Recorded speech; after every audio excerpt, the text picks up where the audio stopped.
It's Open House Thursday. Welcome to the show. I am Mariah Afolabi Brown. As always, I have the ladies with me.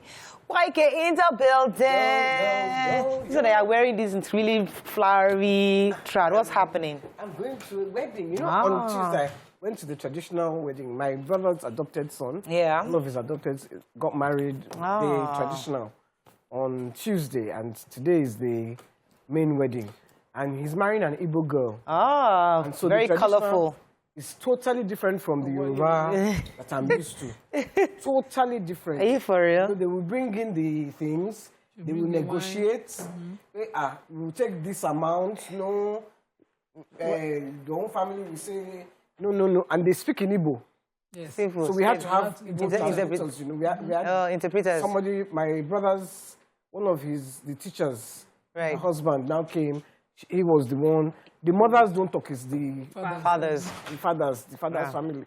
So I was even... I hear it can be expensive. How many billions did you spend for the bread? Negotiated. You negotiated. But it was interesting. But it was very interesting. I loved it. I've never been to an Igbo wedding. I've never. That was my first time. I loved it. I hear about it. Maybe I go during the reception. And but I never go for the traditional. I've never been to one. It's colorful and beautiful. I love when they take the drink. The calabash. Yeah, we all know that one. Auntie, don't do it. We've all seen that part. Look for her husband. Yes, I love that. The husband too will be hiding somewhere. Why is he hiding? After I'm faithful. Right. Oh, fantastic. I mean, I would love to attend one of these proper Igbo weddings. Really nice. How are you doing? Aside from that? Then she now sold, that's how you know that Igbos are very enterprising. She now sold eggs to us. Oh, really? Sold eggs. So you buy, and they say you can't buy the egg for 200 naira. So to show that she will help her husband's business. Wow. I loved it. Oh, fantastic. How are you doing, Nima? I'm fine. I'm grateful to God. So YK has taken me down memory lane. It's the same tradition in my place. Oh, really? There's the knocking, there's family meetings, back to back, them talking. Nice. And there are the various envelopes. I hope you did the envelopes for mother's side. You know, they give you a list where you'll be presenting. They give you a list, but even to the... I think Yoruba people do that. We have a special one that I don't think the Igbos have, where they give you a surrogate mom. So the that's give you a separate mom. That person is supposed to be more mature, a balanced middle person. Right. So she's not on your father's side or your mother's side or your husband's side, but always in your interest. That's good. I love my own auntie for being an amazing person all these years of my marriage. How are you doing, Mariam? I'm fine. Today is my son's birthday. Yay! It's his very first birthday without out of the house. So what are you guys doing? Taking him cake, something? He's in school. So there's no car. Okay, well, we arranged something with the house parents to just see that he gets something surprise after school. So I called him this morning and I prayed with him. It was just so strange, you know? Very first time celebrating his birthday away from us. I have gist too. Tell us. My husband yesterday was fighting me that I'm wearing trousers to sleep. I said, after 11 years, are you okay? How can you be wearing trousers? What rubbish is it? Easy. This new bed is shocking him. This fine bed. I said, Uncle. There's someone when they find picking on the bed to sleep. Today we wear trousers. Why are you wearing trousers to sleep? Why you wear trousers? Because, man, it's cold. It's cold, man. It's cold. I'm like, the air conditioner. No, I'm like, and they serious fight, though. Serious fight. She just came from London. She just came from London. Inside the fight. I told her to turn on the light. I said, Uncle, wait. It's 11 years old. I just wear trousers. Are you okay? It's too much obstacles. I'm not going to rubbish. Obstacles. That's the point exactly. Exactly. That's the point exactly. I'm like, Uncle, calm down, man. Please, this new. After a few months, you'll be all right. No, there's the bed is shaky. It remains like that. The lights, the passion, this forever. I'm going to, in fact, during the show, I'm going to text him and say, that fight continue. Do not agree. Don't agree. Do not agree. And I got this really nice long sweatpants. It's not jeans. You just came from London. The sweatpants. No. It's cold. You know there are some things we cannot say. Yeah. You don't know my face. I don't know when on TV people can still hear you. I didn't say it out now. But anyway, but making me show my side. It's a bit side. late in the day. I'm so used to it for many years. Yes. You can't start Change after your 11 years. If I knew before, I would have been talking. I don't know why she's making sense of this thing. They're not making sense. We got 4 kids, honey. 4 kids. There's a lot of kids. Is it that you don't want to have more Is kids? it family planning? Then you have to wear chains. Is it family planning with trousers? I ain't going that route anymore, man. Then go and tie your Is it family planning with trousers? I think that's what you need to do. Let us go on a break. And we come back. It's Thursday. That's how we're gisting that way. So those of you that don't know about the show, Thursdays we're just crazy like that. But let's go on a break. When we come back, we go through the front pages of the papers. Stay with us. We'll be right back.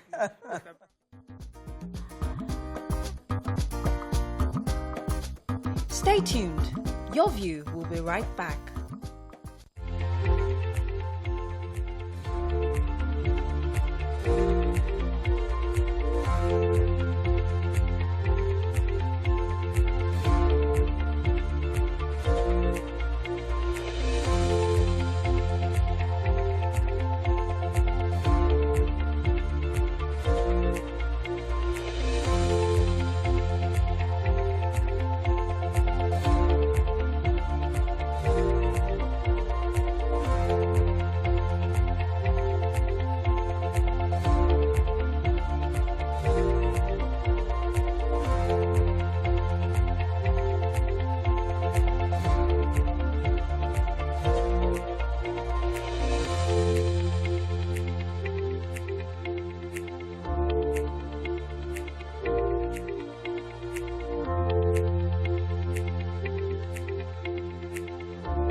All right, we're going to start with the nation. Tinubu, we're determined to turn Nigeria's fortune around. PDP crisis uncertainty over Iyorchia's IU's fate. IMF asked Nigeria others to take $40 billion climate loan. Why Nigeria can't meet OPEC quota. Abuja Kaduna trained hostage negotiator in DSS custody. Two brothers confessed to chopping a father's hand to rustle cattle. And Akeredolu, why Amotegun Corps must carry arms. All right, which story are we starting with? Okay, I will take the All Progressive Congress presidential candidate, that is Asiwaju Bola Ahmed Tinubu. Yesterday in Abuja, at the party's national secretariat, he had a meeting with the National Working Committee and also held a strategy meeting with the party leadership. And after the meeting, in response to questions that he was asked, he gave the assurance that that he promised to turn Nigeria into a progressive, highly developed and prosperous country worthy of pride. He says he understands that democracy has its challenges, but they are up to the task, and he will do all his best, to make sure that we enjoy the benefits of democracy and just be like a beacon of hope for Africa as the largest black nation. And, he made, and he also said concerning the way that they're running their campaign is that they're following the guidelines of INEC, and would hear more about, what they're planning to do. He talked about the fact that unlike other parties, they're not involved in back and forth with other party candidates, bickering back and forth, false information. They're not doing that. They'll follow the proper guidelines and will let us know exactly what the plans they have for Nigeria. But one thing that is important is that he will make sure he turns the fortune of Nigeria around. Okay, I wanted to check the story of the two brothers who chopped off their father's hand to steal his cows. Actually, they tried the two hands. Abubakar. Their own father's hand. Their own father. Their names, Bello Usman and Shehu Abubakar. They said they had been trying to steal his cows, but he was always around, intervening and stopping them. So they devised a plan to chop off his hands, and they chopped one off completely, and then the other one is injured. They severed that one. They showed a picture of the poor father, 60-year-old father. And so they've been arraigned. But he's alive, he didn't die? He didn't die. Okay, so you're going to take the Abuja Kaduna train negotiator who was arrested in Egypt yesterday and immediately returned to Nigeria. And the DSS spokesperson says he's with them presently. He's being investigated. The account, because I was really interested in this story, the Daily Trust went further to add some juice to it. So they said he's been arrested in relation to have strong ties with terror in Egypt. He's being investigated. His spokesperson, this is also an account from The Nation, says no, that they have they got tips that they wanted to arrest him in Abuja before his train left for Egypt. That in Nigeria before his train left for Egypt, that there were attempts to arrest him, but he had moved, and that, you know, they tried to give an account based on his own side, one side, but he was supposed to be on his way through Egypt to Saudi Arabia for the Lesser Hajj for Umrah, and he was arrested alongside 2 of his wives and I think 1 relative. Right. But this is continuous investigation on sponsors of terrorism. Right. And his strong ties. He's also the spokesperson to Gumi. He's also the publisher of the Kaduna Herald, I think, one newspaper like that. So, okay, so Governor Akeredolu is still on this campaign asking that Amotekun must be kitted to protect lives and property. According to him, he continued to fault the federal government for, not to fault, he has a grouse with federal government for kitting non-state actors to guard, safeguard the pipeline. So if you can do that for certain non-state actors, why can't you therefore allow Amotekun to be equipped and have ammunition to be able to protect lives and property in the community? That's his grouse. He has no issues with federal government kitting. If you recall, the federal government had approved the agreement for Tompolo to safeguard the pipelines. He said he has this, their money, they can do anything they want to do with it, but for his own territory, he needs Amotekun to be armed so they can also do similar in his own area. Moving on now to The Punch. Angry oil workers blame soldiers, protest today. Constituency projects gulp 700 billion naira. Telemedicine center faulty. Human interest story. Kwara principal allegedly defiles 7 female pupils and absconds. Osun government elect assembles 52 lawyers for tribunal battle. Atiku meets presidential aspirants. PDP INEC holds today. So PDP NEC meeting holds today. Sanu rejects 23.5% pay rise, state varsities kick. And Buhari wants withdraw rec nominations, minister tells critics. FG to penalize airlines selling tickets in dollars. Which story are we starting with? Okay, so I think Mariam wanted to take the major headline. I thought you start with the human interest. No, I don't. Okay, anyway, let me just take the major headline. So, angry oil workers, are blaming the soldiers, and they are starting the protest today. So, the Petroleum and Natural Gas Senior Staff Association of Nigeria, that's Pengason, their president, in an interview with journalists in Abuja, says that they are going on, a protest because of the oil theft that's happening in the industry. He says it does not make sense. They do all the hard work of producing crude and pushing it through the pipelines, and vandals will come, break it, and siphon the crude oil. It makes no sense that they are losing so much to this theft. He says we are losing 700,000 barrels of crude oil daily. So that what they're saying is that if this is not stopped on time, they would stop production, and that would mean us losing about 700,000 barrels per day. And they blame the government because they feel that the government does not have the political will or is not interested in fighting this this criminal act. And so they're saying that they're going to protest. That's Thursday and tomorrow, and make sure that government sits up when it comes to this theft. And they also say that there's like a cartel. There are a lot of people think is that maybe just some host communities do small-time vandalism. That is a cartel. That in fact, some of them call their phones when they don't produce to say, why have you not fed this particular pipeline? Make sure you feed it. So even their lives are at risk. They are threatened by these vandals. And they say what government does is they will change the soldiers every 6 months. But they are all the security agents. Yeah. They are all in cahoots. So every time you change them, they just become, every 6 months is a cycle of new millionaires coming out. So on the INEC rec, the Minister for Information was addressing press after a FEC meeting, and he says that on the nominated INEC recs that the President has nominated and sent to the National Assembly, the President is supposed to act on social media protests and comments. So yes, people were, attacking the choice of nomination of 3 of the members of the 9 nominated candidates, and he said that the President will not withdraw them. So the way he was taken in the headline seems suggestive that he was speaking down on the people, but that wasn't what happened. He says, since the names have been nominated, let the National Assembly do the needful. If a person doesn't qualify, they are the ones who would either vote in or confirm or not confirm a person. So we should leave that to the National Assembly. Okay. I think protests should be channeled that way too. We're going to take a quick break. When we come back, we'll continue with The Punch. Stay with us. We'll be right back.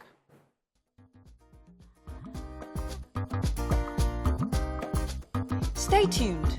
Your View will be right back.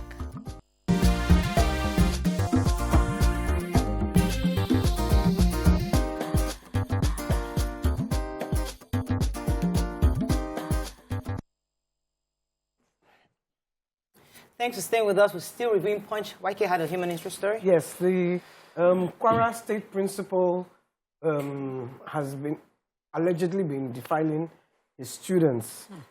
7, according to them, 7 students have come forward. What had happened, the school is Hassanat Islamic College, and his name is Prosper.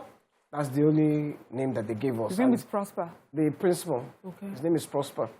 And one of the students was so traumatized, she went to the teacher that this man is always defiling her.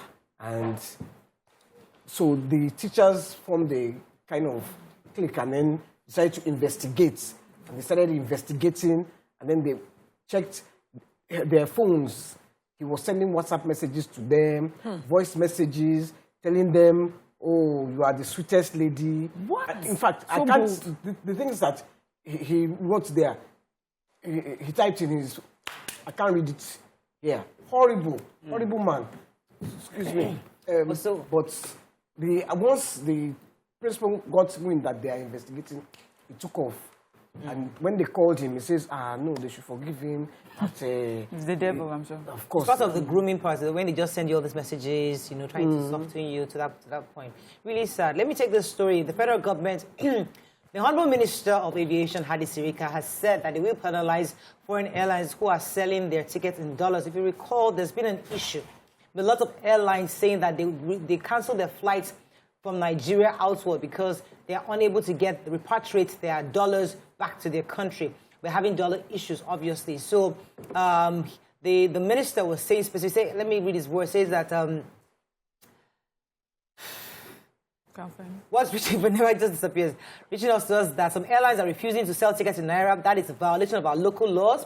They will not be allowed. The high and mighty amongst them will be sanctioned if they are caught doing that. So, yes, it's against our laws for you to sell dollars. But the question of why are these airlines unable to get their money back to the country is yet to be answered. We know the issues, but some airlines are now using it to sell their tickets in dollars, so they don't have to worry about repatriating any money back to their country. I mean, it's quite sad that we've come to this point, but they shouldn't break the laws to their own benefit, the Nigerian laws to their own benefit. Yeah, but what is even surprising me is the way we justify something wrong.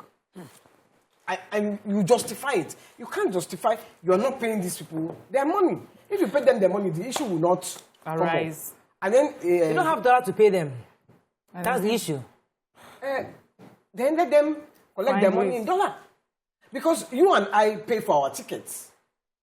If we want to travel, we pay for our tickets. So there is no reason that the airline should not collect his money, because they'll collect their money in Naira, but they want it in dollars. We don't have the dollars to give to them right now. Give them their money in Naira. They change it to dollar now. They're not even giving them Naira.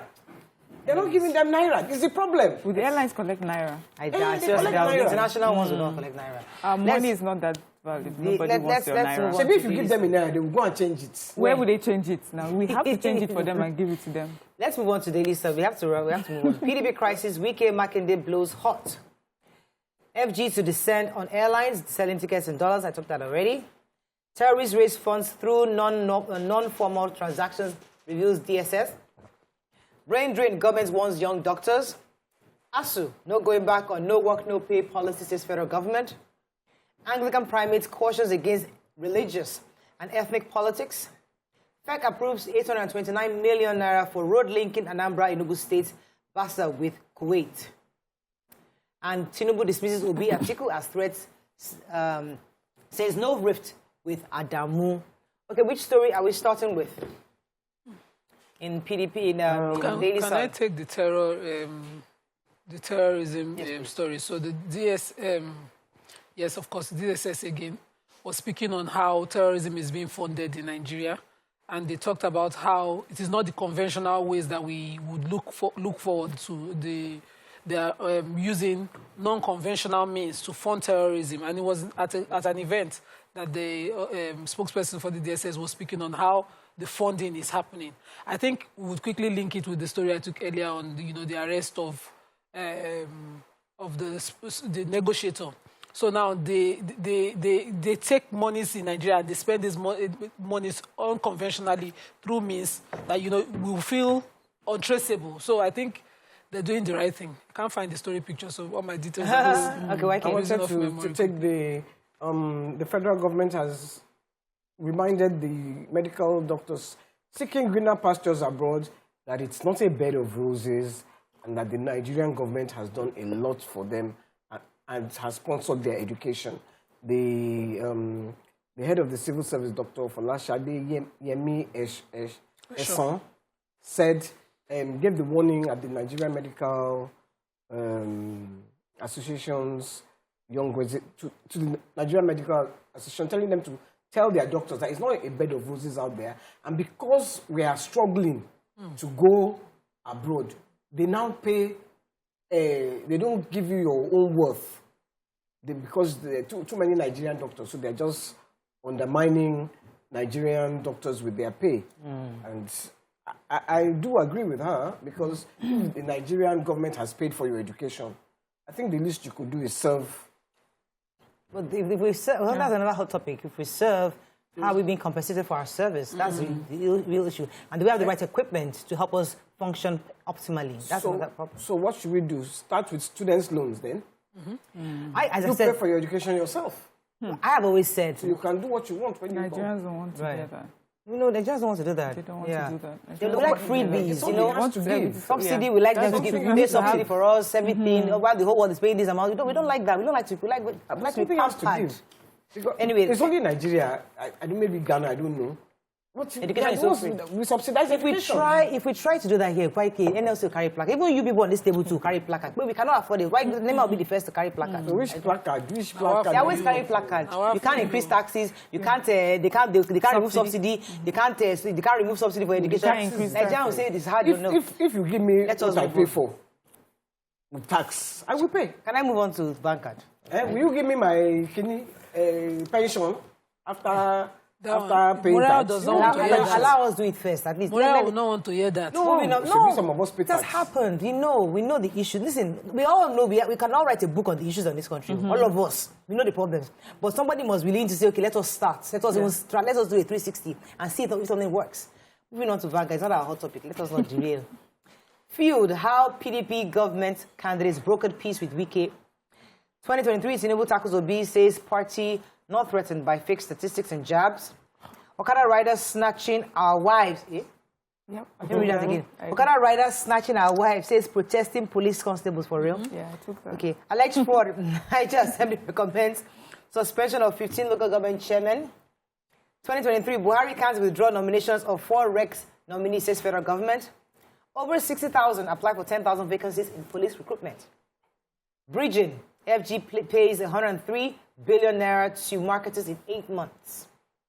Fresh graduate, 2 others killed, robbers attack banks in Kogi. Diaspora funding, nobody has given me anything, says Peter Obi. FG orders NCAA to sanction foreign airlines selling tickets in dollars. Okay, which story are we starting with? So let me take the police constabularies in Osun State. They are youth that have been recruited as special constabularies in the Nigerian police force to help boost securities in local government areas. And they said that they have been working, and in 18 months they haven't been paid shishi. And so we're out on the streets protesting. And they said it's so bad that even Okada men are now sleeping with their wives, meaning they are unable to provide for their wives, that the Okada men who maybe the littlest amount of money have taken their wives over. See how they belittle women? Like it's about who can buy you over me. It's like it's really, I hate that narrative. What are you trying to say? Yes, that's one. But also what they're trying to say is that this is our job to take care of our wives, and now someone else is doing that. But say it. I understand what you mean. Okay, you want to take what the... Yeah, let me just finish. Okay, so So they went on this protest, and they said that even in the 18 months that they haven't been paid, they've done their work diligently, that even 3 of them have lost their lives in the course of this job, and, nothing has been given to them. The commissioner for police responded to them and said that they're embarrassing the force, that there are different ways that they would have addressed these issues, and they followed, but by coming out on the streets and protesting, but they will see to it, that whatever their grounds is, yes, they would listen to them. It says you are disturbing public peace with your protest. Okay. As far as you are wearing this uniform, we expect you to maintain high discipline as a force man and be hungry, Abi. Okay, so the robbery that happened in Kogi on Tuesday, robbers attacked 2 banks in Kogi State. On their way to before the attack, they arrived in 3 vehicles and others on bikes.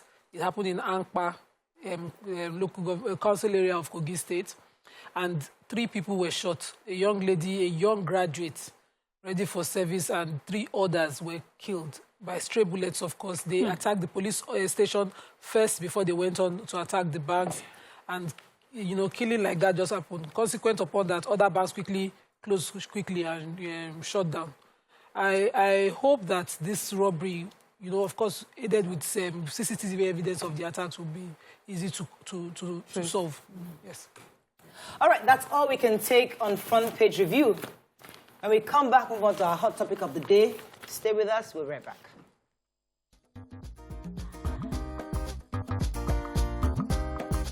Stay tuned. Your View will be right back.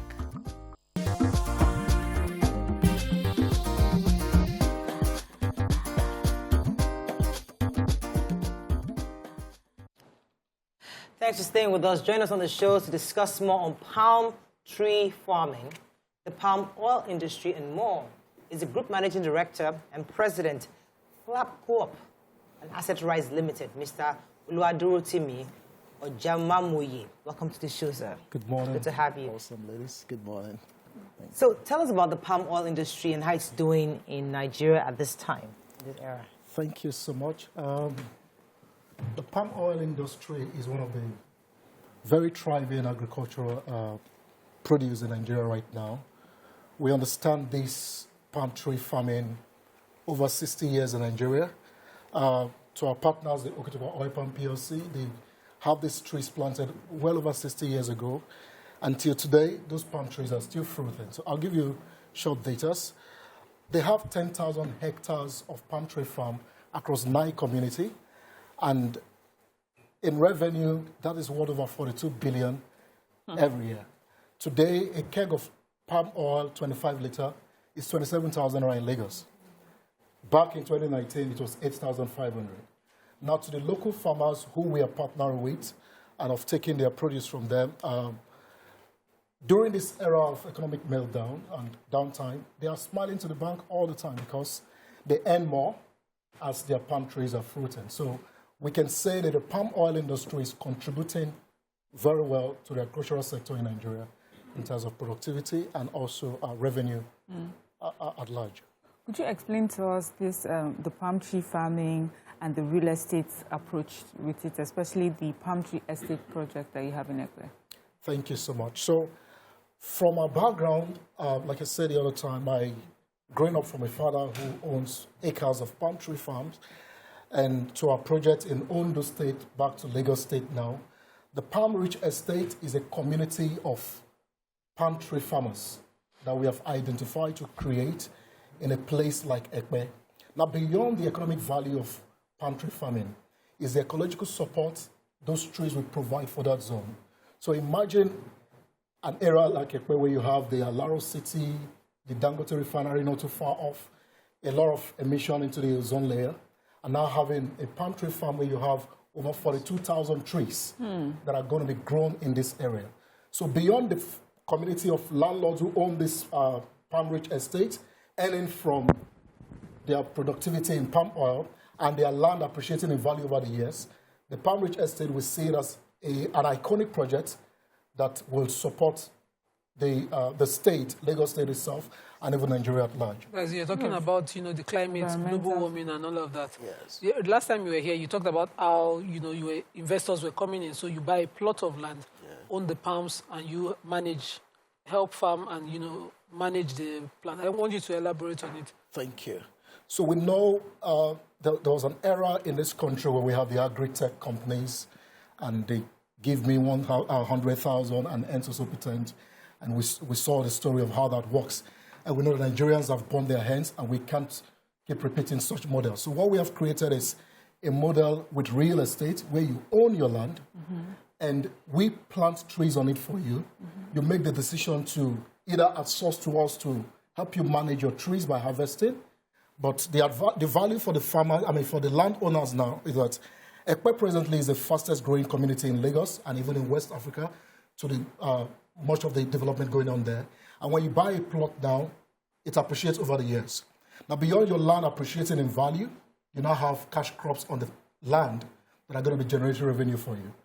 And we are simply saying the wisdom of you having cash crops on this land will also help us to, manage it for you by you outsourcing to us.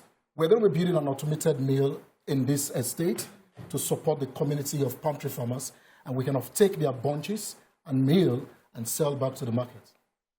Sounds really like a great plan. Yeah, it sounds like a really wonderful plan. But for the ignorant people like us, what's the difference between the palm tree?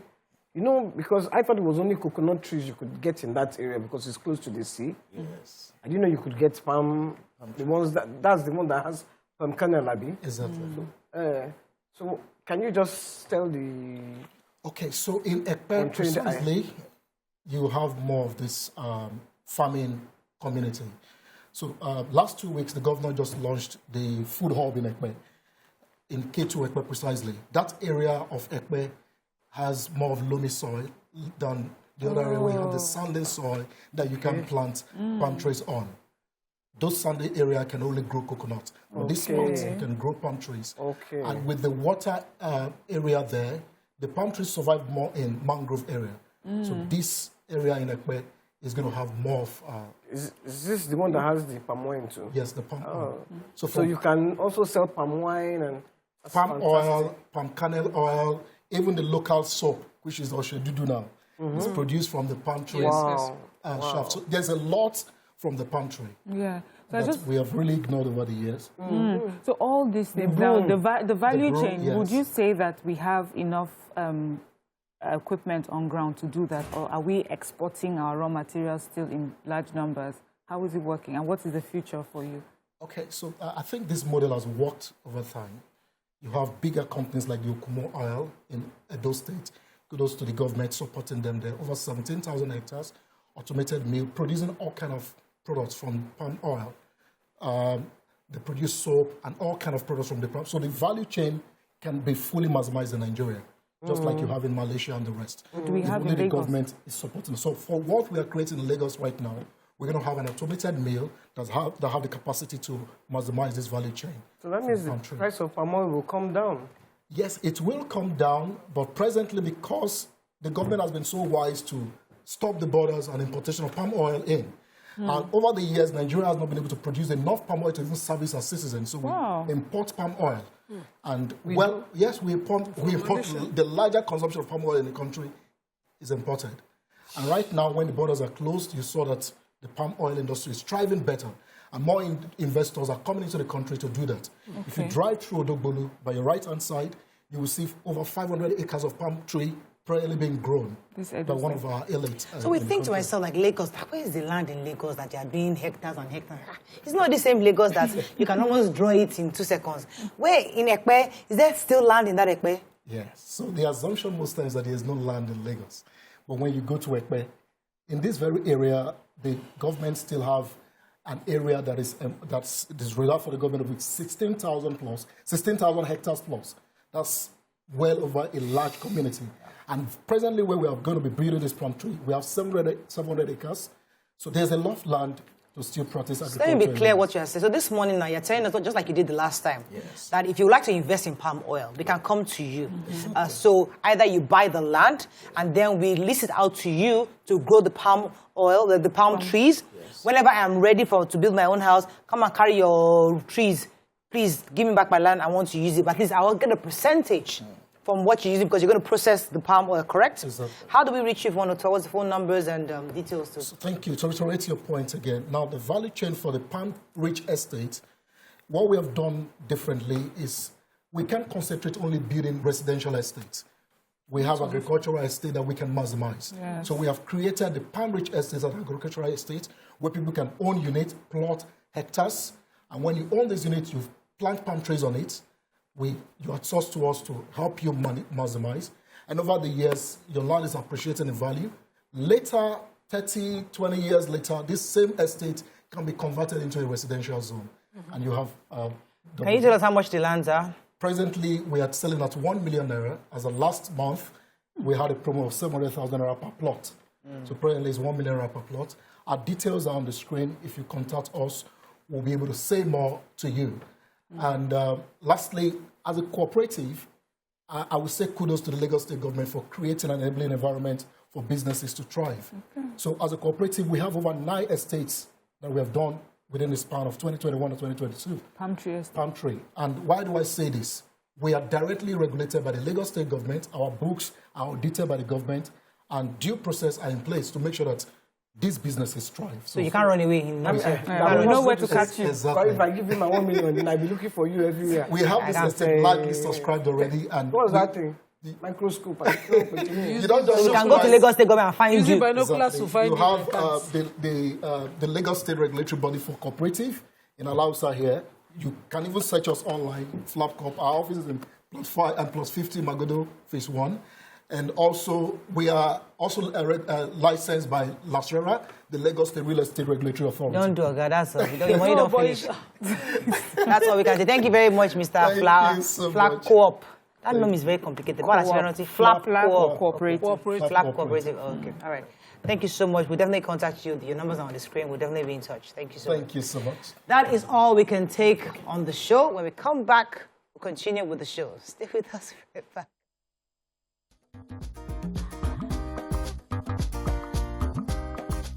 Stay tuned. Your View will be right back.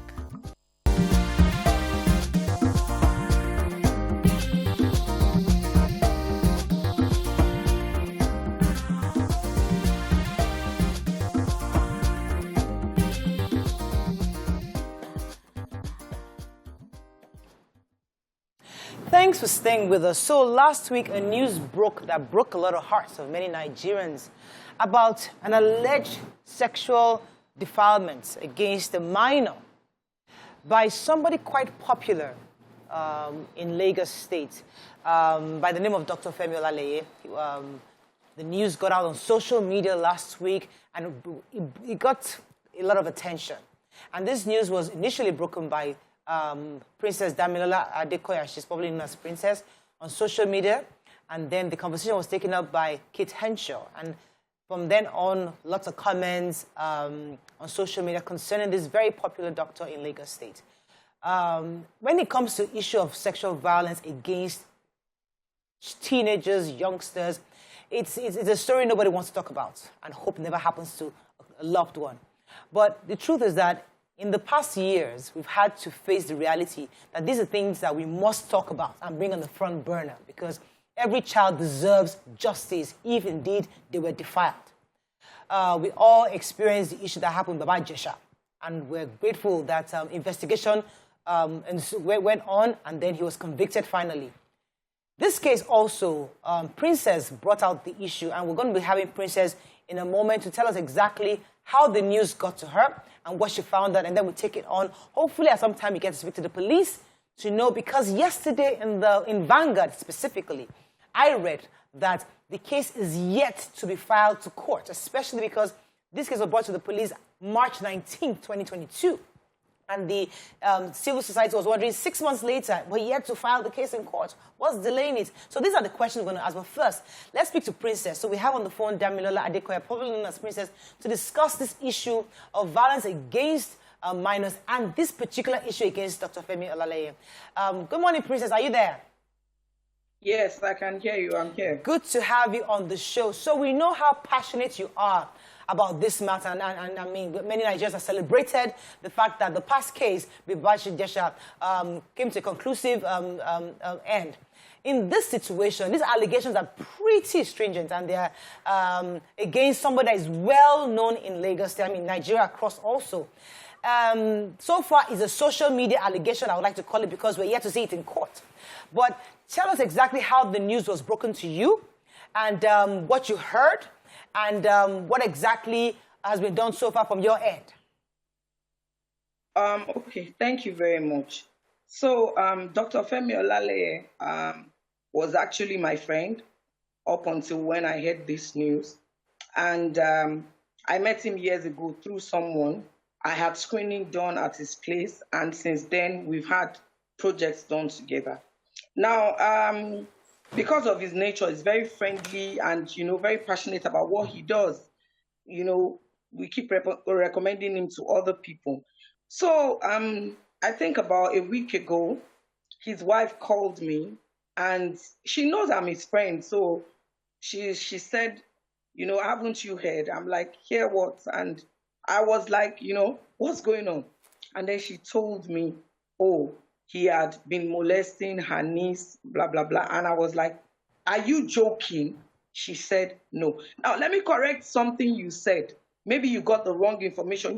When people just put things out there, like, I don't know, maybe they are doing it for damage control or to make the evil sound better. The case was not reported in March. The case was reported on the 30th of November last year, 2021. Yes, 2021. So that's one they are saying March. No, Anthony Police Station, the case was reported. And this was immediately after the wife found out. So I was shocked. I said to her, I'm going to have to call him. Give me the details. She told me how she found out just on the 29th and immediately called his mom, and then she told, there was a round table. They sat down and they asked, as she came over, and they asked him, what happened? And the child spoke and said, he has been molesting me. 2 weeks she got into that house, he started molesting her. 2 weeks, just as she got there. And the mother is critically ill. That's why this woman took her in. Now, my annoyance is the mother was there. He said, oh, okay, I'm sorry. But the wife was devastated. This went on for 1 year and 9 months, and she's just finding out. And the response of the mother was not too encouraging because she kept saying he should apologize, which he did. So there are several apologies by him. Please, let's note, because people just go on air and on the social media and say whatever. No, he has confessed several times on video, in messages, in voice notes, in writing. So this started 2021, not March, and they've been trying to cover up. And like I said before, I'm going to say it again. Anytime there's an abuse and you go through state CID Pansi, the policemen there, at least 65 of them are very corrupt and complacent. I am telling you the fact. They will drag their feet, they will collect information, they will collect evidence, and later tell you they can't find it. Okay. So this has been going on, and I said to her, how could I have known? I didn't know. And all right, let me pause you for a second, Princess. Let me get a few more questions in for you. The strongest evidence in cases of defilement is, of course, the medical one. Did they get a medical report? And if you can confirm from where? They took the child to Mirabel Center. They did a thorough investigation. And that was after he even confessed. He explained what he had been doing and said that he had brought this evil upon himself. He was ready to make restitution. This is not a joke. This is real life. All right, so I'm going to pause you for a second because I was trying to get in the police. As I said, I read the reports in Vanguard yesterday.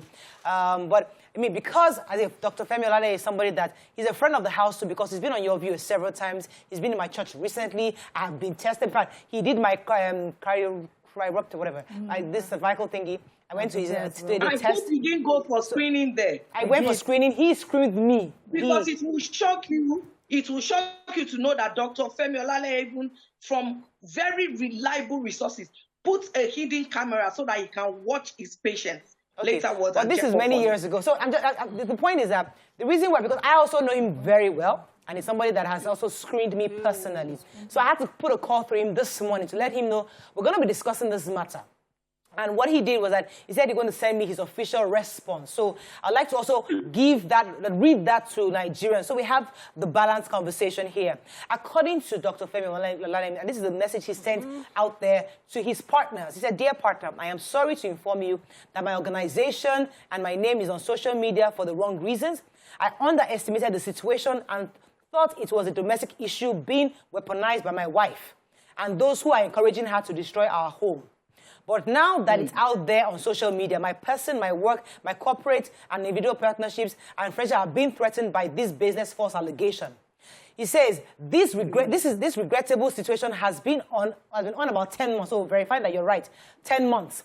I was toeing the path of peace and reconciliation in an attempt to save the marriage. But this regrettable trend on social media is directly as a result of my recent return to our matrimonial home. I have decided to fight against the false and malicious allegations and, of course, what now looks like a setup and a blackmail. This matter is receiving the attention of the relevant authorities, and I shall let you know the outcome of investigation by the authorities. While I eagerly await my exoneration from this wicked and malicious accusation, I think it's only prudent to stay silent on social media for the time being. So that's his own official response to all the allegations. So he believes it's malicious and is a blackmail. So now let me come to you. Yes, go ahead. Morayo, I'm going to send you a letter. And this is my, he called me. Try to, Princess, I know you will be very pissed. I know you'll be disappointed. Look, Dr. Femi knows he's lying. He didn't return to his matrimonial. He broke into the home. Because he has been asked to stay away from that home. And he has committed atrocities here. So I'm going to send you a letter for you to know he has done something here in NHS as well. And Dr. Femi should not make me to it. The annoyance is that he's not remorseful. Malicious for what? Why is it that when people are caught molesting kids, why is it they say, you want to bring me down? What do you have that people want to bring down? The child in question is the most important. Yes. That's the same thing his brother Ijesha said, that they want to bring him down. Yeah. Now, the facts are there. Dr. Femi Olaleye, I know you are watching, and if you're not watching, somebody should tell you to watch. You confessed to something several times, the same way. We have videos. There is your voice note, your own written, and I hear you are even saying your lawyer asked you to lie. Who does that? Who says that? My annoyance with you is you have done this evil and you are still trying to play the people. Okay, who does this? Princess, it's important to remind you that these are until we get to court, because we have to be very careful. We don't want to be sued for... we have to be very careful. These are still allegations until the court categorically tells us this has happened, because we have evidence, as you said. There are the evidences out there. But so far, it's on social media, so we have to be very careful how we take it. It's still an allegation. I am not talking of evidence on social media, Murayo. I'm not talking of the one on social media. I won't just come online and talk if I have not done my groundwork. I am telling you that it is even appalling since November 2021 that this case has not been charged. Yes, Princess, and I'm telling you that one of the reasons is because he kept on bribing and intimidating his wife and the kids. That is why the police are dragging their feet. Tell me why a case that was reported in November has not been charged to court. This guy has been locked up twice. Please, whatever we are doing, let's be truthful. That's my own. Okay. Yes. Since November, this is an allegation. Shebi, they will charge him to court. Okay, let me pause you for a second. Mariam wants to ask you a question. Go ahead. Princess, you know, you just came off this very big case that we've all celebrated, and there was a process, and you stood by it until, you know, we got the conviction. What do you think this victim in this case can do to get, you know, to get the justice that you got in the previous situation? What is it that they're doing? Is it that this particular perpetrator alleged perpetrator is too powerful to be handled the way Baba Ijesha was handled? Or is it that the victim is not working, the victim's family is not working well enough to pursue this? So the victim's biological mother is very sick. And as you can see, the auntie right now is devastated because of the whole issue. And the girl is extremely traumatized. But in the case of Baba Ijesha, there were people sponsoring him, insisting that this case must not go to court. And with the likes of people like Iyabo, always coming forward, always speaking up, and this was really tough for me. I nearly lost my sanity. I was threatened. They tried to kill me several times. But I'm saying to you now, I want you to look at something. Two things that stand out. In Baba Ijesha's case and in Doctor's case, somebody has been accused. You say people are lying. Why are you afraid to go to court? Why are they dragging their feet? Number one. Number two, in Baba Ijesha's case and in this case, there is a woman, elderly woman who stands out. In Baba Ijesha's case, it was Mama Rebo. In this case, it's the mother of Dr. Femi Olaleye saying, this is not a new occurrence. Why are they blowing it out of proportion? Number two, Number 3, people saw evidence. And fine, we had to give a lot of the important ones in court. We couldn't bring everything to social media. Good. But even at that, everybody was saying, oh, maybe they are trying to tarnish his image. The same thing is happening in the case of Dr. Femi Olaleye. Number 4, Baba Ijesha was granted bail and he began jubilating. They began using him in movies just to spite us, to say, oh, he has come back, he's fully back. Dr. Femi Olaleye, who was said not to set foot in his home because he was granted bail, has now gone there to take over so that his kids and his wife don't have access. Look at all these occurrences and tell me the truth. I want us to be very, very factual. Dr. Femi Olaleye is right now hiding in his own home in Maryland, where he also molested a neighbor's daughter and procured an abortion for her. So please, people, what I'm saying is this. Princess, these are strong allegations. Princess, these are strong allegations. Yeah. You know me. I will not even open my... I have spoken, and again, another one. Baba Ijesha had an ex-wife who left him unceremoniously and never wanted to have anything to do with him. And I knew something was wrong from that moment and did not report him or report anything before this happened. In the case of Dr. Femi, he also has an ex-wife who he also abused her cousin. So please, if Dr. Femi is saying everybody is lying, no problem. Why are they dragging their feet? Why doesn't we'll find out in a moment. Let me pause you for a second. His wife? Let me pause you for a second. I want to bring in the police. I'm going to go on a break. When you come back, we're going to bring in the police to find out exactly why are they dragging their feet exactly. Stay with us. We'll be right back.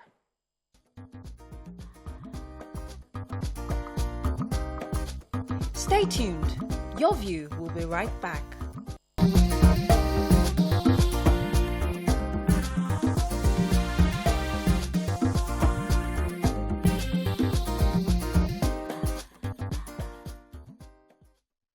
Thanks for staying with us. We're still discussing these allegations made against Dr. Femi Olaleye, who is a very famous doctor in Nigeria.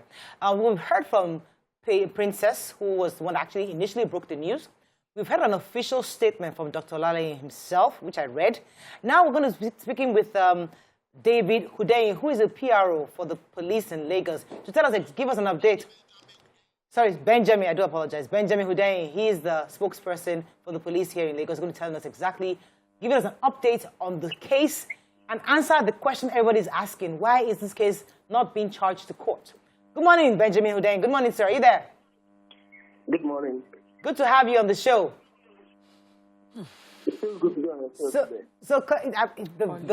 I need the volume higher because I can't hear you properly.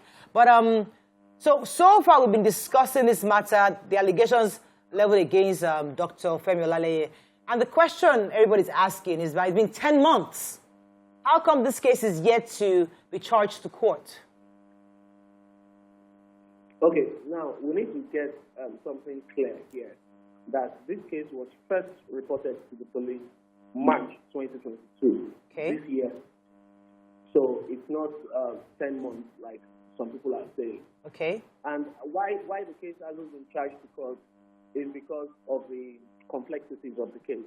Now, you know, or you might not know, but the fact remains that this incident happened in 2020. And it was not reported in 2020. Nobody knew about it. So the first time the police would get wind of this matter was March this year. Okay. So, for cases of this nature, you would have to carry out medical examination, and the result is something that some people might want to contest, because this happened 2 years ago, and now you are carrying out an examination this year. So, because of these complexities, the case file was sent to our legal department for a proper review of the entire case, so that the legal department would advise on the appropriate charge to give before it is charged to court. So as we speak, we are expecting a feedback from our legal department. Okay. So, Mr. Benjamin, sorry, I don't remember your official title. Is it possible, can you possibly investigate complicity on the part of your staff or your team? Because according to Princess, the case was reported at the police station in Antony. And if they have a date of the report as to be last year, November, can you possibly investigate you know, some compromises happening from your side or your team side in this matter? Definitely. If we receive a complaint of complicity on the part of our staff, definitely we would investigate such. But the records available to me indicate that this case was reported at the gender unit at the state headquarters in March this year. But it's been 6 months, sir, and people are wondering why the delay is a bit suspicious. You know, the fact that this is a very influential person. Yes. Now, I'll explain that part. You know, in this case, the wife is a major witness. The wife is somebody that needs to testify in court if the case eventually gets to court. And this same wife approached us to say she had exams to write outside the country and that she would like us to give her some time to go and write her exams and come back. It was on that basis that the husband was granted bail because he couldn't be held indefinitely. And she came back to the country, and 10 days ago she showed up to say, okay, I'm back. We can proceed with the case. So we need to get the full story that what something might cause delay is not entirely on the part of the police. So we hear, based on Princess' account, that the child was already taken to Mirabel, and we know that that is one of the centers that you would go, you know, for proper verification of what may have happened to her physically. And if you have that already and have access to the girl or the girl's family, why is it still taking so long? And why do you need why is it just the wife that you need to be there to carry on with the case? Is the girl's account not important enough or strong enough? Did you get that, PRO? Hello, sir. Hello, sir. Are you there? Hello? We're having some network issues. We'll try to reconnect with him. So we'll reconnect with him. Princess, are you still there? I'm here. So you've heard the police. He's saying that the case did not get to the case available. I mean, the case did not get to him until March. But just like you said, it was reported last year in Apapa. So he said he's going to check for discrepancies. But the last question is yet to be answered, which is really important. They have the Mirabel Center's report. They have the confession from the girl. They have the accusation from the wife. Why is it taking so long to charge this case to court? I also wanted to ask Benjamin, why, if you have an issue with the dates, if Mirabel's date shows last year November, it means that there was complicity on the part of police officers. Because what Princess is talking about is something that whether we like it or not, we must admit that we've seen. Can I say something? Yes. I wish I could see that man you are talking to and tell him he's lying. Let me tell you, I've seen them arrange boys, suspected fraudsters, under 24 hours and charge them to court. Something was reported November 2021 with evidence. So this guy was locked up, released, locked up again. His wife was present. So you didn't charge him to court. She was around. She's always been around. Even if she was not around and she traveled, it was only for a short while. Now I'm asking, Morayo, in Nigeria that we know, somebody committed a crime. What are you waiting for to charge him to court? You have evidence, so all these things, and he's saying math. Why is he saying math? Look, something happened in Pansi, and I've never hidden it. That's state CID. There's somebody they call Inspector Musa Nuruddin and Blessing Nwoko. They were working under Margaret Igodalo. I'm calling their names because this is a fact. Margaret Igodalo heads the gender department. She tries her best, but I said to her, ma, if somebody at the top is working and the people with you are working against you, they will be drawing you back. I complained about some things. She said, am I sure? I said, ma, you can investigate. She investigated. She found out I wasn't lying. These people are corrupt. This Blessing and Nuruddin, and they were caught. Please, are you telling me that I don't know I'm the one that something happened to? Morayo, I am telling you, 65% of the policemen in that country are complacent and corrupt. So the little percentage that are working at, they will do everything to rubbish what they are doing. Do you hear what I'm saying to you? Yeah. Tell me, why is his network bad now? Mr. What do you call it? The Wundeyi. Why is your network bad when they ask you that a case that was reported in November, even if it was reported in March with evidence, clinical evidence, medical evidence, I'm told he's back. Damn it. Princess, I'm told he's back now. Let me come back to him. PR, are you still there? Hello, PR, are you there? Yeah, I can hear you loud and clear. Okay, so Mariam asked an important question because she was saying that we have a report from Mirable Center. We have the confession of the girl. We have the allegations from the wife. And we have all these evidences before us. Why is it taking so long for the legal department to actually charge this case to court? Like I said, the case file is with the legal department. We await their response. So legal department of the police or of the state? Of the police. Of the police. Of the police at State CID. At the State Criminal Investigation Department, Yaba. Of the police, yes. Is there usually a timeline? Princess is making allegations. She's saying you arraign young boys, fraudsters, 24 hours after they are charged. Why is it taking so long to arraign this one? Has evidence. That there is evidence against. Now, I need to explain something to you. This is a case that many people are interested in. The public is largely interested in this case. We don't want a case where people would say the police did shoddy investigation, the police did shoddy prosecution, that the police was the reason why the case was struck out.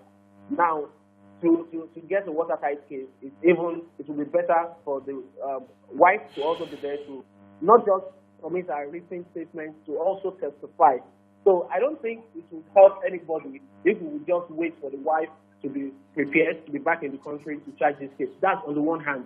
On the other hand, we await the report of the legal department. Okay. So it's just... all right, sir. Let me let Nima ask you the final question. Mr. Benjamin, sorry. You know, you keep referring to the wife's witness account as if in rape cases that's the most important account. Except, you know, she has video evidence. We can't rely on that evidence in a rape case. The most reliable one is a medical report, which they have from Mirabel Center. Why can't you proceed based on that? And okay, you are picking on my statement about the wife, but you are ignoring what I said about the legal department. Okay. That we are waiting I think that was very clear, PRO. I think we need to speak to the head of your legal department. That's really what we need to do, because obviously, or maybe we get in touch with the IG who can help us expedite action from the legal department. That's really the nutshell of this conversation. Thank you very much, Mr. Benjamin, for speaking to us this morning. We appreciate it. Princess, your final words, because I'd like the ladies to discuss this. This is not just about this young girl. It's about other young girls who might be in this position. And there's another factor we're going to also discuss, maybe with the ladies. But let me get your final words so I can let you go. Go ahead, Princess. Okay. Morayo, I couldn't hear him very well, but I heard what you people were saying. They don't need, the woman has given a statement. The victim has given a statement. The doctor himself has given a confessionary statement and video in Anthony since November. Please, what else do you need to charge the case to court? If you need witness statements in court, when that day comes, they will say, okay, today you are giving your own statement in court. That one is different. Charge the case to court. Let the case go to the DPP.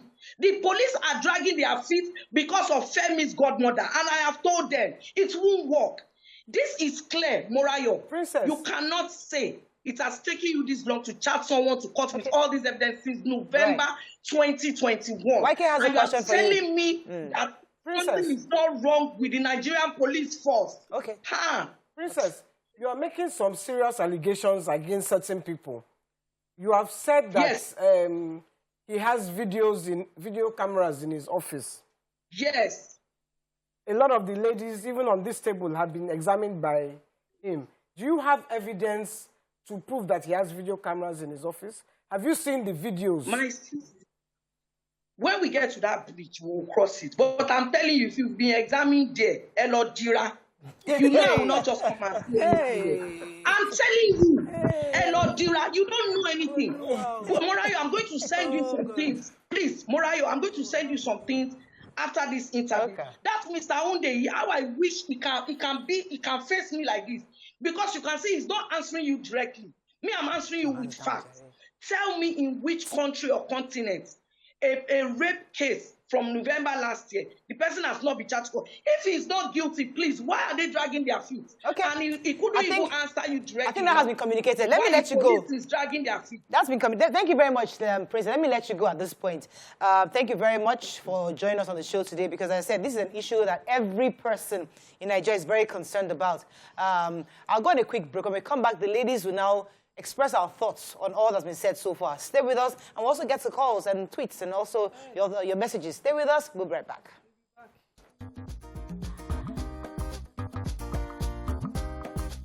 Stay tuned. Your View will be right back.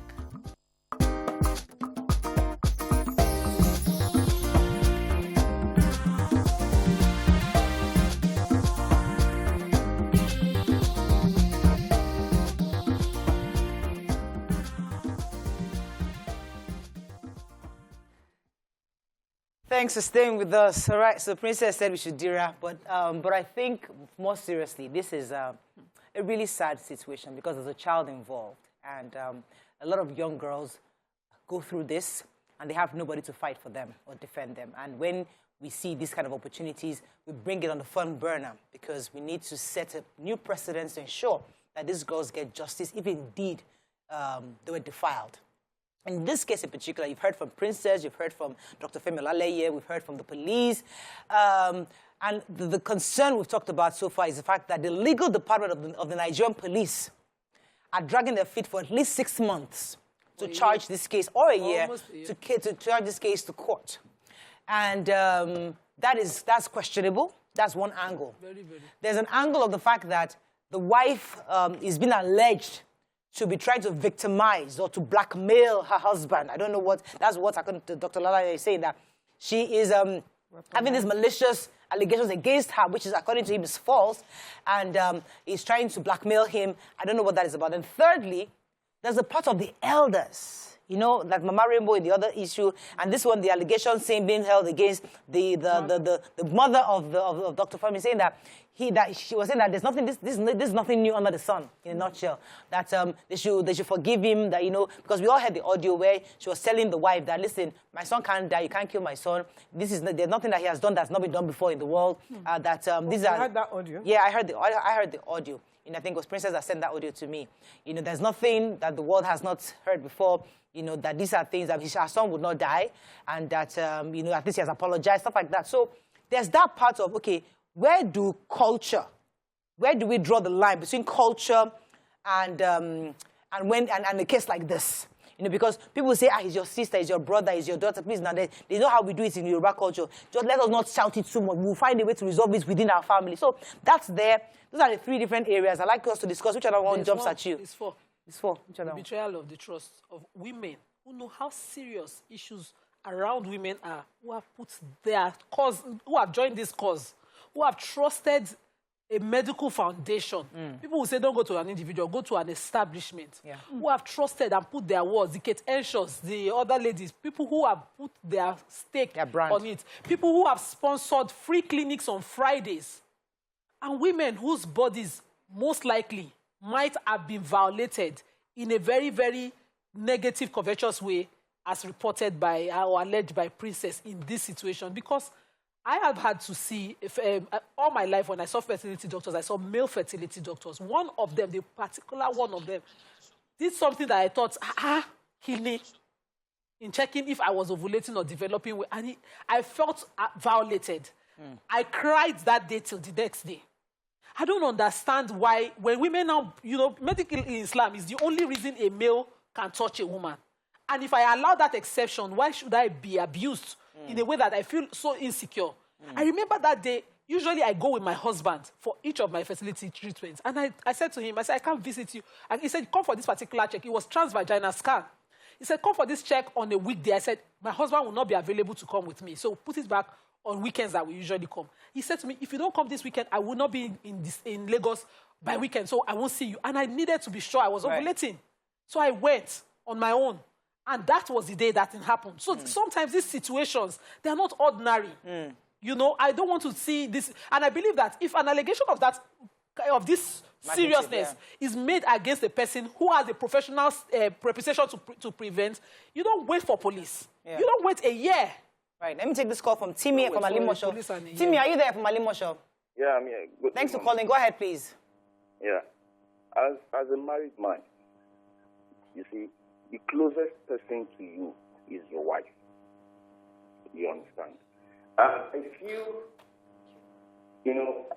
this, kind of allegation made by these so-called doctors, like, can't be, made up by the woman, regardless of that person. You get what I'm saying? This man is a rapist, alleged, or, whichever name you want to call it. I see no reason why the Nigerian police force is taking this wrong. Let them arrest the Yahoo boy now within 30 minutes once he charges the report. No matter how good the doctor is, that is why I don't allow my wife to go over my former phone. You understand? What to make a madirada, this man, she take this case with serious, Thank you, Mr. Tim. All right, so my brother has this tune. I don't think he ever released it. It's called Oga Doctor. And he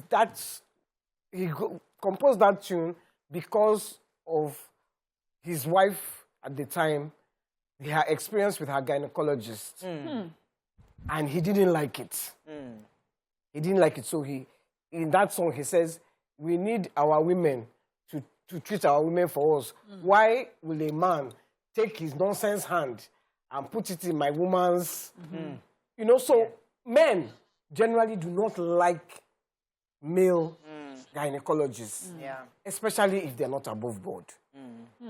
How would you know? How would you know? Something happens before you realize the person. There must be regulation. I don't want to... I want us to bring this conversation back to this matter. Let me take this call when I come back to YK. Mrs. Lawal, are you there?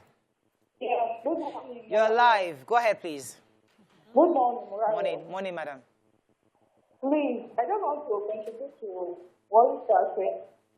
The same thing has happened to me for a few years now. So the guy, that day I was on fertility stop in a hospital in Allegation. I'm forgetting the name of the hospital. So when I did go there with a friend, the friend is a nurse. She was the person that maybe the nurse, the man, the doctor. So on this particular day, we want to examine for what your partner, now relation session. So he now said, I should pull off my clothes. Normally, I have to pull off. Then he said, my friend cannot call me. The nurse there, she cannot call me. I'll be the only person with him to be in the office, right? So I did say what he said. So he was just saying, I pulled off. He now came in and said, let him test. I said, okay. They start touching some funny part like my dress. And I went down towards my vagina. I was like, what are you trying to do? I don't want to test you to make sure if you are ovulated. I was like, doctor, please, go straight to the point and do what you are supposed to do. So now I just saw him pulling off his trousers. I was like, what happened? Or he now said, want to make sure to know that maybe I'm really good in bed. But if my husband cannot do it, let him try. I'll be productive. Bang. Okay, thank you, Mrs. Laval. I want us to bring it back to this matter because there's one thing of the doctor's malpractice in his office. But it's a whole different thing where in your house, a child is being molested. Your husband is molesting your niece or your sister. That is the real conversation. We need a whole day. I mean, we have a part 2 of this. Because, interestingly, I was lucky enough recently to have a meeting with my old classmates from Corona, and we're talking. And some of them were not married. And they were telling me some of these issues. Some people, they were giving me gist of guys in this situation where they are cheating on their wives with the most unlikely people.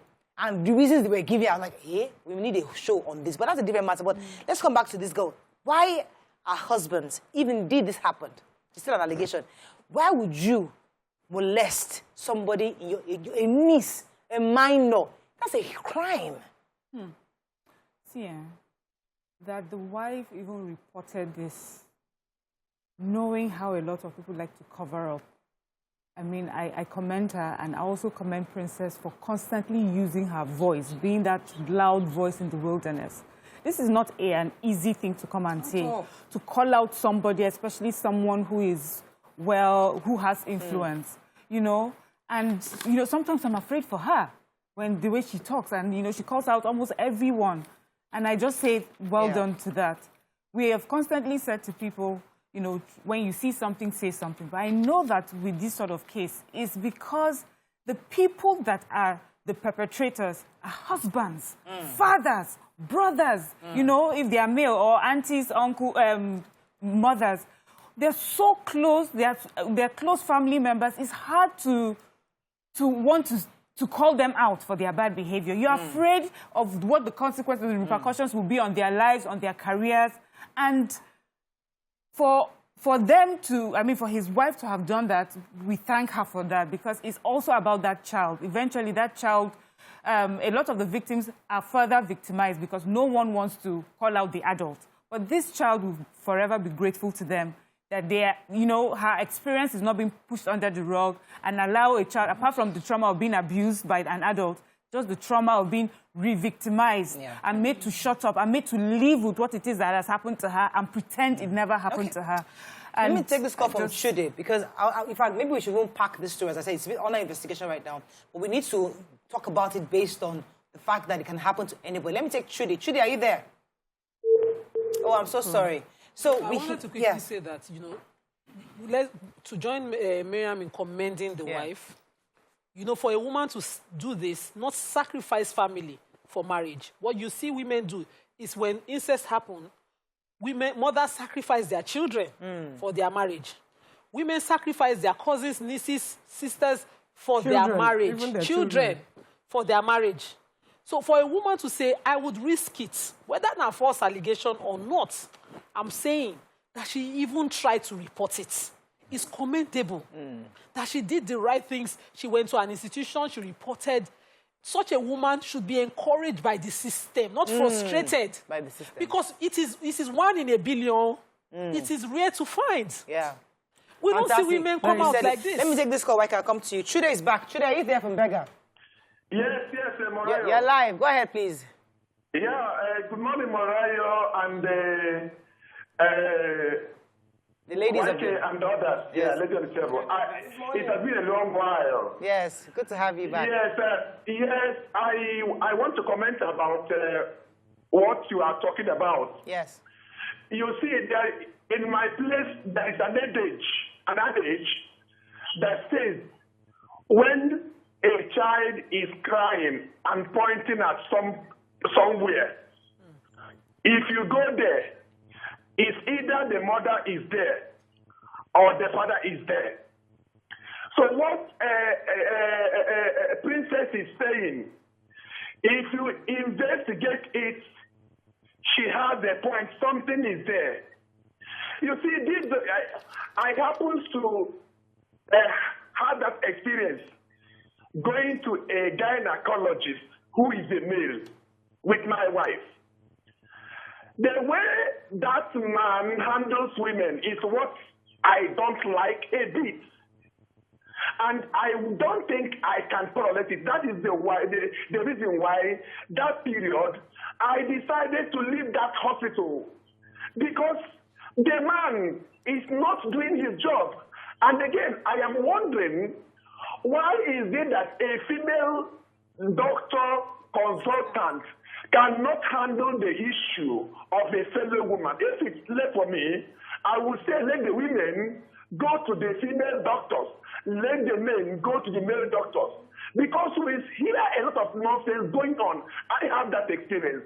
Some of them will want to do something funny, just like Nima said. And I can't come to see a doctor with my wife. A doctor is telling me to leave the presence of my... It's not done. Thank you very much. Okay, so there's another... Okay, let me let you jump in here. Yeah, because I was going to say there are malpractices. We know that some doctors... Take advantage. Yes. I've been to a doctor before where he was an Indian guy, you know. I went with maybe a headache, and it is my breast he was checking. I was like, You know, and I was really young then, and I was like, oh, wow. What's going on? Yeah. You know, and I remember walking away from the hospital and feeling really, really awful. But where some doctors are actually honest, some are a majority of them are actually genuine gynecologists. We are clamoring for female gynecologists. Like in Dubai, you can't see any male gynecologists there. They are female. My friend works there. She's female. Where will you put the male gynecologists if you want to say, okay, women shouldn't go?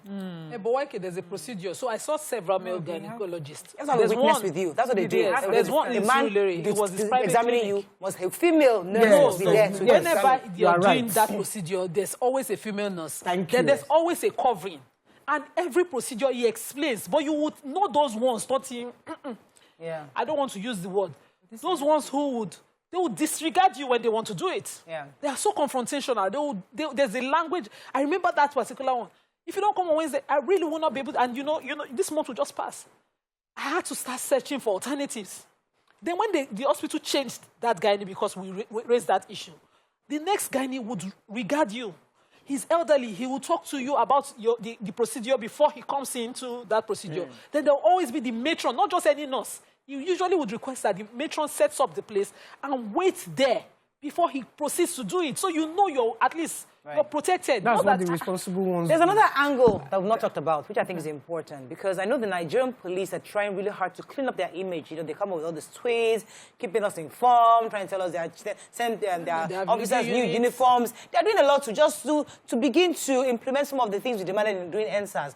And this is another angle that I would like the police to, the Inspector General of Police, to see to, because why is it taking a legal department 6 months or maybe 10 months? But let us, for the benefit of this conversation, 6 months to investigate and charge a case to court. That is the issue. See, if that can be answered by the Inspector General of Police, we'll be happy, because the truth is that if you're not well connected, and this kind of case is brought against you, within 24 hours or 48 hours, being charged to court. But people are saying that maybe because Dr. Femi is Dr. Femi and is well connected, maybe that's why the case is dragged. We don't know. But the legal department of the Nigerian police must speak to us and tell us what is taking so long. Let me add, another angle is that the federal government, we need to sit up about the age of a minor. We have places where people are getting married to 12-year-olds, 13, 14-year-olds, and they have used their culture and different things to back it up. And then we have another person. And you know, someone could abuse a minor and say, well, I meant to marry her, or she's my girlfriend. So we need to, you know, legislatively, as a policy, we need to put an age that is acceptable. And for me, I think it's from 18. 19 or 20. For me, honestly, personally, I think it's 21. Yeah. Anything below that is she's a minor. So we need to do that. The Ministry of Women's Affairs needs to look into this. So what about those senators that are marrying small children? That's what I'm saying. Because you can defend yourself and say, I married this person is my wife. Let me take Tayo. Really, the Child Rights Act makes it. Let me take Tayo. Tayo, are you there?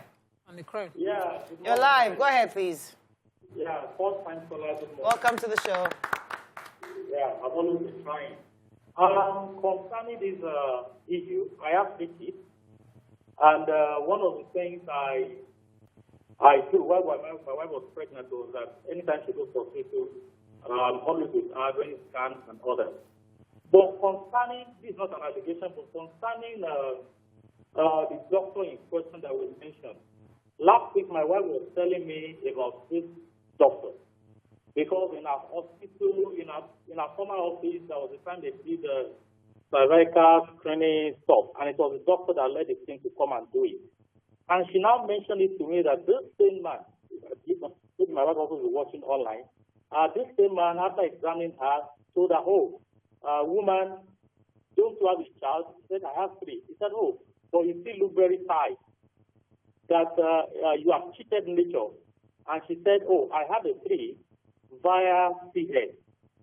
So the man examined so much that could be saying that, admiring a woman, so I'm still very tight. And eventually she even mentioned to me that her friend the doctor told a friend also in the same office, saying that, after examining, that on the private side, you look very beautiful, that you look attractive. Adding up this to this, I didn't want to believe when the story was flying, but when I started now discussing it from the bedroom, and from what she said, telling my wife how you have cheated me, so you are still very fine. So, but my opinion is that she has the 3 kids through the government hospital.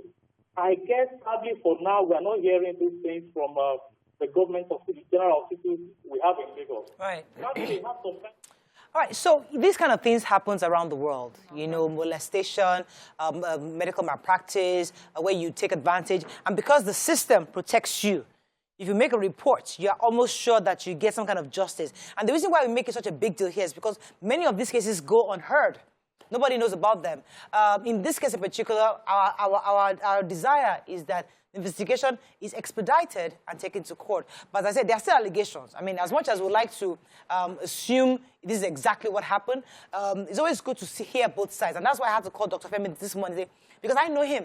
And I've been examined by him. And I don't want to believe that that examination was recorded or in any way. I want to believe that it was a clean and true examination that happened. So it's important for us to hear from him very clearly. We also called him during the show, and he said that he's not ready to join issues with anybody at this time, that when it is time, the facts will be released. We're waiting for the facts. Let us see what other facts you are. But as of today, what we have on social media, what we've heard from Princess, is that this young girl was violated, and she's been confessed, and Mirabel Center has examined her and confirmed that she was indeed defiled, and that the wife has is the one that has raised this issue, and hopefully we can get some kind of investigation. The truth of the matter is that he does need to defend himself. Yes. Because the allegations are too... weighty.